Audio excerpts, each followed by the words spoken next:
Hello everybody, welcome back. Today as well we have got to another video. In this video I'll show you how you can simply remove a music sticker from Facebook story. But before that, please do make sure to like our video, subscribe our channel, and yes, without any further delay, we're simply gonna go ahead and step into our video. For that matter, first access your Facebook. Once you have done so, this kind of interface gonna pop up, right? And if you want to upload a story without that music sticker, tap on create story plus and the photo for it.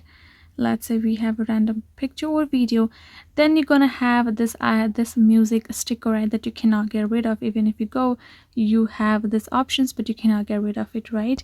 So for that, you gotta go back, discard story, and again go back, again tap on create story. Now choose the picture or the video first.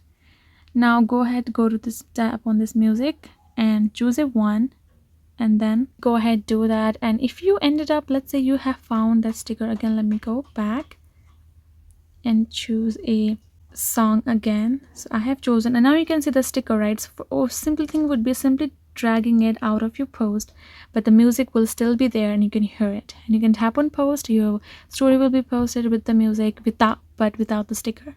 That is how you can simply do it. Hope this video was helpful to you. Thank you so much for watching, and yes, I'll be seeing you guys in our next video.